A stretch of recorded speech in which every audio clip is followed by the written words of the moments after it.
to get that recording going. All right, so best Batman animated movies, man. It's just a little quick take. I'm bored. Why not? All right, Radical Jack. You already know what it is, man. You know how we do. So let's see here. So they got Batman Under the Red Hood, right? I personally did like this movie. They've actually made two of these. Let's see, what is it saying? If you want a Batman dealing with a villain who is a direct mirror of him, movie's perfect. Tells the story of Batman fighting a vigilante who is hell bent on killing criminals, a line that Batman refuses to cross, with his eyes especially set on the Joker. If you know who the Red Hood is from the comics, then you know that Batman is in a devastating reveal. If not, then this is the perfect animated introduction to the character. If you, in particular, want a tense and emotional battle with a villain that knows Batman and his weaknesses, this movie is for you. Actually, I like the fact that they didn't give away who it is. That's kind of cool. You know, rule of thumb,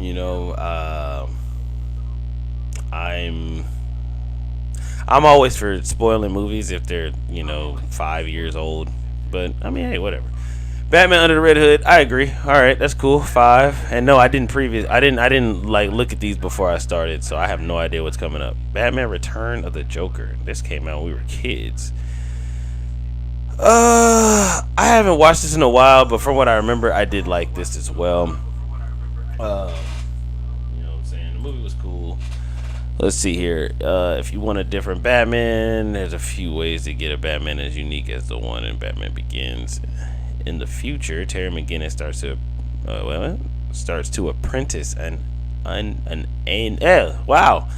Under. So look, I'm looking at under and I see age, so I'm like an underage Bruce Wayne. He starts to apprentice under an aged Bruce Wayne to become the next Batman. Batman Beyond Return the Joker. He goes up against the Joker, who has used the advanced technology to encode his mind into the young Robin, Tim Drake, so that when he died, he would be able to live again. This movie is as dark as a Batman animated show and Batman Beyond get. Oh, it's as dark as they get. Man, I can't read this morning, man. This is crazy. Shout out to Dutch Bros. I got me a little fizzy lifting drink over here. It's blue raspberry. I'm gonna drink that and then go crazy with my waters. But anyway, but yeah, it's as dark as they get. Shows a window on the often asked question, what happened when Bruce Wayne puts down the cape and cowl? Terry McGinnis is a unique and capable Batman in his own right, being a more snarky counterpart to Bruce. If you want to see Batman merge with futuristic sci-fi elements, then this Batman Beyond movie would be for you. Now, Batman Beyond, the TV show, was pretty dope when I was a kid. I haven't watched Batman Beyond since it was off of TV. So, yeah, it's on HBO Max. I want to check it out again. I just haven't. I don't really know why. I think there's an episode where he joined Static Shock. But then again, that could just be an episode of him. I don't know. It might be Static Shock joining a regular Batman. I don't know. But whatever. This is number 4. Let's see. Batman versus the Teenage Mutant Ninja Turtles. Now, I didn't watch this. Now it makes me really want to. Maybe I'll watch that in a minute. Alright, despite the crossover, Batman vs. Teenage Mutant Ninja Turtles is remarkably a rather safe movie. It's a crossover between the two franchises that plays out exactly as you may expect. Despite the title, this is a story of Batman and Teenage Mutant Ninja Turtles teaming up to fight Shredder and a plethora of Batman villains. The film won't blow your mind, but it's a good time. This movie has a lot of fun with it. It's crossover premise, mixing elements from both franchises. If you ever wonder what would happen if Batman's villain were treated with the same ooze that mutated the Turtles, then this movie delivers. Despite not doing anything too crazy or unexpected with the concept, it is a unique form. It is unique from any live-action Batman film by virtue of its premise. No live-action film could get away with pairing this goofy Batman vs. TMNT does so with near flawless execution. If you want a simple, fun Batman movie, or if you're already intrigued with the premise of Batman teaming up with Leonardo, Raphael, Donatello, Michelangelo, then this is what you're going to want to watch. Okay. So, not gonna lie, reading this kind of makes me like, I'm not here for it, But hey, whatever. The Lego Batman movie. Everything is awesome. That's the Lego movie. I don't say that in this movie. But this movie is awesome. If you want something very different after watching the Batman, then this animated movie may be the next film of your choice. Lego Batman is the best understood as a comedic parody of the character, but obviously one with love and care to the character himself. I agree. So, again, if you've never seen this movie, when it first came out, I gave this movie like super 10 out of a 10. And I mean, even now, I'd still say that. The Lego movies tend to get a little long-winded, I think, sometimes. But I mean, I think any movie could get like that. It really just depends on your mood. But I watched this video. Oh man, I can't remember dude's name either. Dang, I feel bad now. But he was talking about how he stopped watching movies for plot and writing and started watching them for vibes. And ever since then, he's just been able to enjoy anything. He used the movie Tenet, so he thinks Tenet's actually like convoluted and very confusing, and it's just trying to be too smart, and it kind of takes you out of the movie. And then he just said he just watched it for the vibes and realized like the action scenes are fire. You know what I'm saying? The cinematography is dope. You know, soundtrack's dope. It just all goes together. Just watch it for a vibe, and it's awesome. And I agree with that. You know, I mean, I like Tenet personally. I like the convoluted story and all that. I love it, but I get what he's saying. Anyway, Lego Batman movie portrays Bruce Wayne in an over-top manner, taking a lot of his flaws and exaggerating them for comedic effect. Yeah, like him being that whole brooding, just they do that a lot. It's hilarious. Retaining a lot of heart. The movie has a fun if manic energy that contrasts from its darker and slower Batman movies. Despite this, don't let yourself be fooled. This movie has some surprisingly intelligent commentary on Batman as a character. If you watch the Batman and want something that deconstructs Batman while also serving as a fun send-off of all tropes that come with him, Lego Batman is what you want.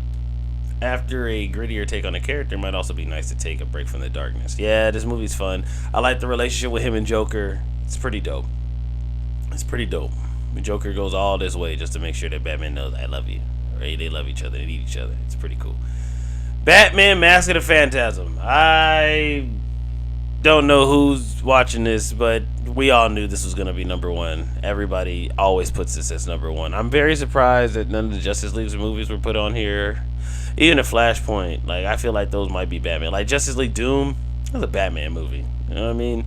Batman and Robin, or Batman versus Robin, I don't even remember how it goes, but when him and Damian get together, that movie's pretty fire too, man. Nightwing gets a lot of love in these movies sometimes, man, and you know, the older I get, the more I appreciate Nightwing, man. Nightwing is dope. Dick Grayson, you know what I'm saying? Like, OG Robin is hard, bro. We don't give him enough love. Shout out Dick Grayson. If you ever been interested in the Batman animated series and want an entry point, Mask of the Phantasm is an excellent place to start. Mask of the Phantasm is the story of Batman as he deals with a strange new villain unique to the movie. One scene that sets the movie apart is one flashback to Bruce's past shortly before he fully becomes Batman, where he's found love and happiness, and the pain of his parents' death is much duller. He feels he can't have happiness and also be true to his commitment to become a vigilante, so he begs his parents to let him out of the vow he made. It's a heart-trending scene. Heart-trending? Heart-trending.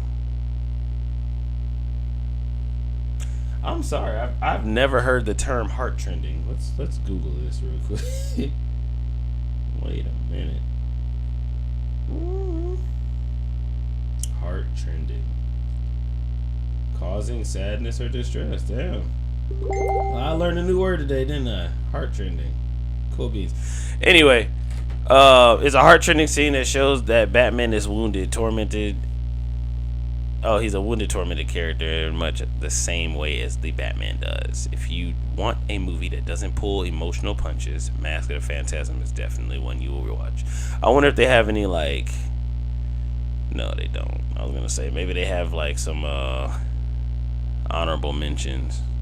But, alright, cool. What is this one? Best action sequels ever made? Yeah, T2 is definitely going to be number one. Actually, I don't know. Some of y'all have fell in love with The Dark Knight so much that movie is like I don't know. The Dark Knight is good. Don't get me wrong, but dare I say that it may be slightly overrated. Don't kill me. Don't kill me. But yeah, maybe, maybe not. I don't really know. But yeah, it feels good to talk about movies again. I love movies. All right, so the art of a sequel is not an easy science. While many franchises have come and gone, now that is true. I actually did a. I don't know if I actually released a pod about it, but like I have a thing about sequels. You know what I'm saying? Like when you make a sequel, it has to expand the universe. It has to maintain the heart of the first one without becoming the second. Like it can't just be a copy and paste in a new world. You know what I mean? Like it's gotta expand the universe while expanding the characters, while also giving us possibly a new character too. But like, oh man, it's so dope. Let me see if I can find it. Let's see here.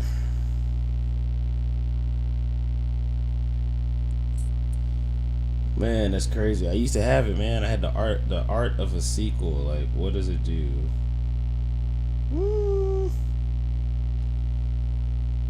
You know what? Frozen 2. I gotta find where I did Frozen 2.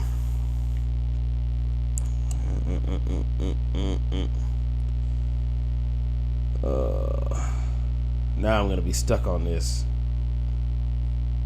I'm gonna be pissed. Cause Frozen 2 is what I was talking about it on. You know what? Let me see. It might actually be a movie review. So let's see here. Yeah, there we go. Yeah. Expands the universe, stays true to the original, deepens our characters, and still is able to surprise us. There we go. That's all you need for a great sequel, guys. Very simple stuff. You know what I'm saying? Expand the universe. Did not. Terminator 2. I haven't even finished the article yet. Terminator 2, it definitely expands the universe, right?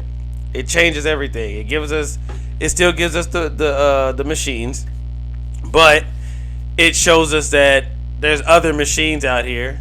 That's a very simple expansion right there. You know what I'm saying? It what is it? Stays true to the original. We still get the T100, or is it T800? I think it's a T800, and then we get the T1000. Yeah, something like that, right? And then it stays true to the original because we have the 800. It's still Arnold. We still get John Connor. He's still the most important part of this whole spectacle, right? And deepens our characters because we actually learn who John Connor is. Sarah is still here. She comes back. We get her back. We learn, like, okay, real life has happened. It's a lady who says, hey, y'all, the future is doomed. They put her in a crazy house. Why? Because she's telling people about the future. So, hey, that's a great story because in real life, that's what would happen. Like, people be like, this motherfucker, nah, they gotta go. And then it surprises us. You can't tell me that T2 didn't surprise you. Arnold was a good guy. They gave you the surprise, like, right at the beginning. Walks up on John, drops the roses, shotgun in hand. It's like, aw, damn, he about to get this little boy. You know what I'm saying? That's it. Oh, plot twist. He's a good guy. Fire. Anyway, my little rant. Look, I ain't even started the article yet. You know what I'm saying? Hold on. Let me see something real quick. Let's see here. I keep saying hold on.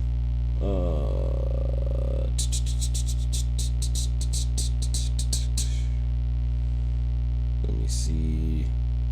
You know what I'm saying? But T2, man, like, fire. Super fire. Yo, what is going on with the internet, man?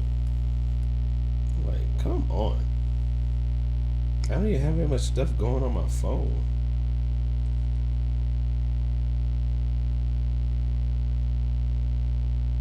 Man, that's annoying, bro.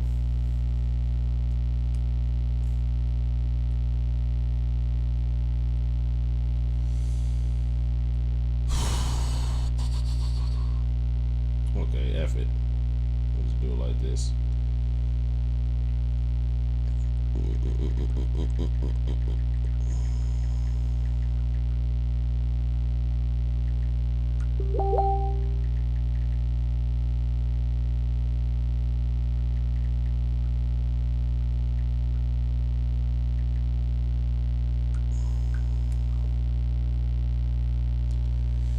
Okay, there we go. Just trying to help somebody watch the live stream. Dig. Anywho,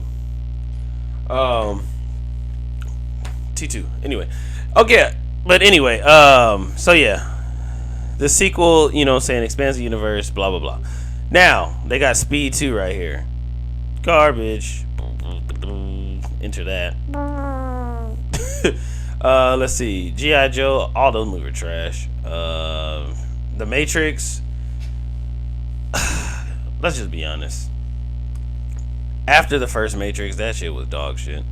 But anyway, the art of the sequel is not an easy science. While many franchises have come and gone, so have their awful attempts at creating a new life for a story. Some films, The Matrix, Mad Max, have natural bridges in storytelling when given the right artist with the proper material who has a vision to create a long arcing story. And I can't even say that with The Matrix. I rewatched the trilogy recently, like before Matrix 4 came out and all that. Like I just randomly wanted to watch it, and then you know Matrix 4 came out and it was dog shit. But can we just stop doing woke stuff all the time? That's annoying. Anyway, yeah, Matrix. The first one was so dope, man. Just such a fire movie. But the second one was just. It wasn't bad. The third one wasn't bad. They weren't bad movies, but they didn't live up to the dream. Let me see here. So, where was I? See, I get on these tangents, man. When given the right artist, the proper material, who has the vision to create long arcing story. The worst sequels, Speed 2, Red 2, G.I. Joe, are cash grabs to take advantage of an audience desperate to see their favorite characters again. They create nothing but dull cycles in the same old story. Hollywood can be a place that kills creativity because of its shallow need to make money. However, the best sequels constantly reinvent their characters, visuals, and stories while delivering a new jolt of excitement in their audience. The best sequels know what their originals work. Oh my god, yo, I don't know what's going on here. I can't read. I don't know what's happening. Maybe I'm tired. I don't know. Maybe it's the Dutch Bros. The best sequels know what made their originals work and how to build on them without repeating themselves. These are the best of that bunch. Now, see, I just said that. It gives us a rehash, but it's not a copy and paste. You know what I'm saying? Let's look at Lion King 2, bro. Simper's Pride. Shit was fire. Didn't even go in theaters. You know what I'm saying? OG straight to Police Story 3. Okay. I'm not going to read all these. We're just going to talk about it. If you've seen the Jackie Chan trilogy of Police Story, then hey, go crazy. I haven't. Not a big Jackie Chan fan. Not like that. Blade 2. Blade 2 was fire. Everybody's always talking about Blade Trinity, bro. Blade Trinity. Like, yo. Blade 2 was dope, man. And it was low-key scary. Oh, man. Talk about the savior of Marvel, man. Blade. What's up, man?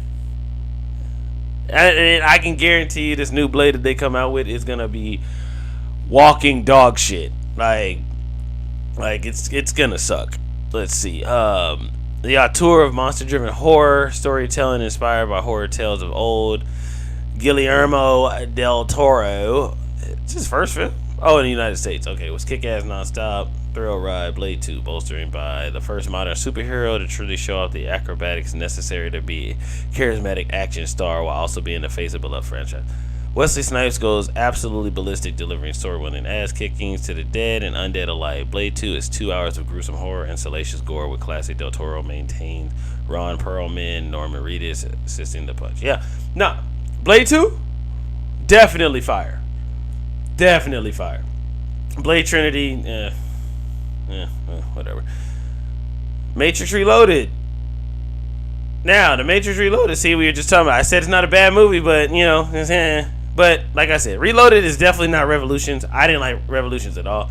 When you talk about memorable set pieces of the 21st century, it'd be impossible to ignore the incredible highway chase scene in the middle of the film when Neo faces off an army of agents. Yeah, that Agent Smith thing, it ages terrible, man. That CGI is dog water, boy. Matrix Reloaded is the sequel to the pop culture phenomenon, The Matrix, and doubles down on high-octane action, but also the philosophical musings that inspired the ideas running through the Wachowski siblings, a larger-than-life text. See, now it's the Wachowski siblings.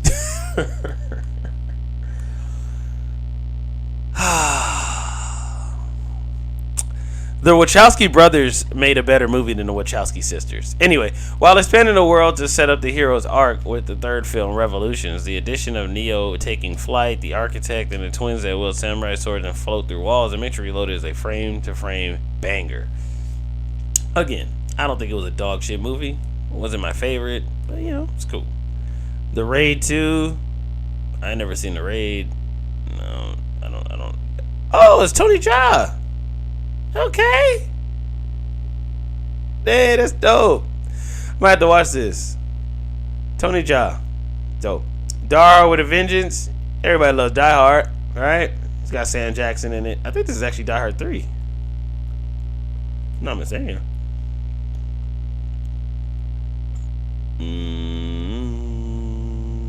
Yeah, I think this is Die. Yeah, oh, look, right here. The third sequel. I'm over here reading down here and shit. But yeah. Oh, there it is. There it is. The Dark Knight. Everybody's favorite Batman. The best Batman ever. Again, I guess. Christopher Nolan changed the movie industry for better or worse with this epic masterpiece. The Dark Knight rendering the city of Gotham into a realistic Hell's Cape run by two big criminals who corrupted everyone around them, except for a chosen few. Nolan grounded the world and blew it up with an untouchable, iconic performance of the Joker by the late Heath Ledger, crafting intense bank robberies, fights, and high-speed chases around Batman's ultimate foil. Who is calling me? Yo, somebody from New York. Stop calling me, man. These bill collectors, man. I don't even know if it's a bill collector, but this person from New York is always calling. Fights, high-speed chases around Batman's ultimate foil as the world entered flames. The Dark Knight is one of the greatest sequels ever made and one of the great standalone comic book movies. Oh. Maybe one day I'll do a breakdown of why I hate The Dark Knight. I don't hate it, but man, if I don't think that's like one of the most overrated movies ever, dude. Like,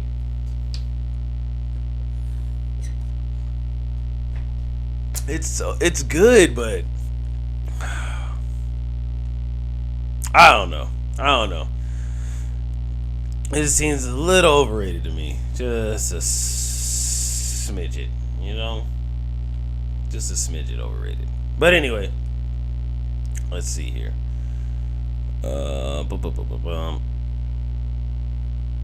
Aliens. James Cameron. You know my man James, bro. He's going off, man. He's got Aliens. He's got Terminator. Now he's got Avatar. James Cameron going crazy. Yeah, Aliens. I've never seen an alien movie from start to finish. Moving on. Spider-Man 2. Okay. See, now look. Everybody talk about The Dark Knight, man. We sleep on Tobey Maguire's Spider-Man, man. Spider-Man 2 is the best superhero movie ever. What? Yeah. Okay, maybe not ever, but like definitely like, yo, it's up there. Spider-Man 2 is fire. Definition of a sequel, bro. Sam Raimi took what he loved about New York, the working class hardships of Peter Parker's family, Joe's envy that ran through Harry Osborn, to build what he started with the original Spider-Man. Then in Spider-Man 2, Raimi introduced one of the most menacing villains in Spider-Man's world, Doc Ock.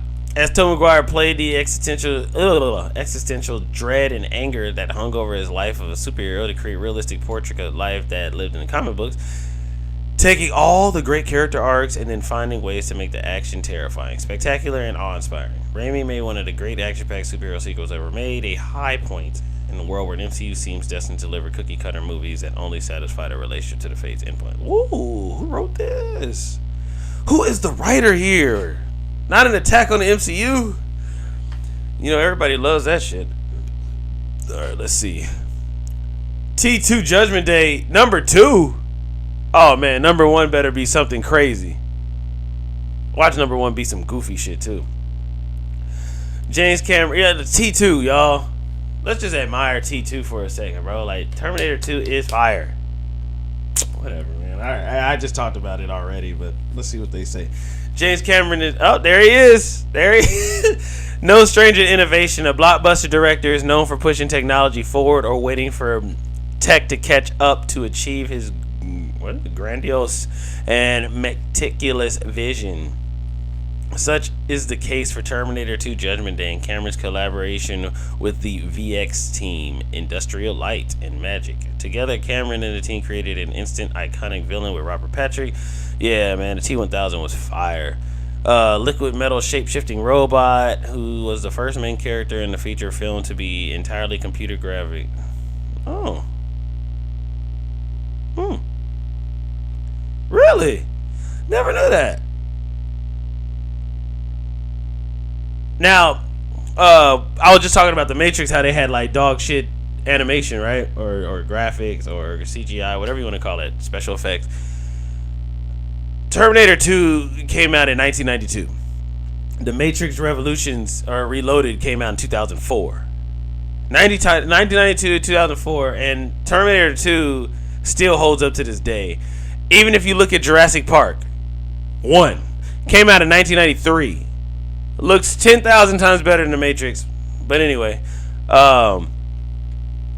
yeah, computer graphics, perfecting what was needed to create an electric sequel. Beyond that, Cameron took his original villainous creation in Arnold Schwarzenegger, paved a new path for him to be a hero that had never been seen before. Heel turn, y'all know about wrestling, along with a helicopter stunt that still melts people's brains. T2 is an indelible piece of sci-fi action, one of the great sequels ever made. Bro, I don't know what's going on with me today. I cannot read today, man. I am so sorry.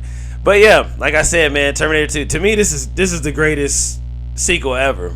Now, whatever is about to come up right now, it's probably going to be a Marvel movie. You know what I'm saying? I can't think of anything else. Maybe Godfather. Oh, they're probably going to put Godfather 2. Let's see. Mad Max! No way. No way. I guess, man. Seriously? Follow-up to original film starring Mel Gibson, now replaced with a grunting heroine Tom Hardy as a prisoner who's cut loose. All-time heroine performed by Charlize Theron as Furiosa, looking to free the mothers from the evil. Great action. Wait, Mad Max Heroes is the greatest action sequel ever made.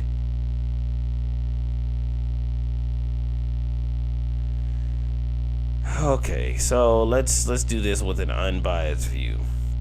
Greatest action sequel ever made. Okay, so I guess if we're looking at it from that way, like action-wise, yeah, from start to finish, the movie is pretty much all action, all 100, all goes. There's no real like slow parts of the movie, but fuck that. Fuck that, dude. T2 easily. Like Mad Max, man, I don't know what's up with you Mad Max lovers, man. And I mean, hey, I don't get it. I never will. But I mean, hey, if you love it, hey, whatever. I guess. But yeah, that was just a little short thing I did here. What, 30 minutes? All right, man. Yeah, man. Hope you enjoyed the video. I'm gonna put this on YouTube, so yeah, you know, like, follow, subscribe, share it, show somebody. Appreciate it, man. Y'all already know what it is, man. Radical Jack's views. You know what I'm saying? If you didn't know, ha, boom, boom, boom. There's that. Check that out. Yeah, man. Follow me. Listen to the pod on any of those streaming platforms: Spotify, Apple Podcasts, Google Podcasts, YouTube, anything where you can find pods, I'm there, man. Taking donations at all times on Cash App. And catch me live streaming on Twitch, man. I'm gonna try to start doing this more often. I think the live streaming thing is more fun for me, but definitely still gonna come with the episodes. But yeah, anywho, appreciate you guys tuning in, man. Have a good day. Radical Jack, man. I appreciate you guys, man. You guys are my viewers. You know what I'm saying? I don't have all the answers. Maybe you do. Let's discuss something, man. Y'all be safe, be easy.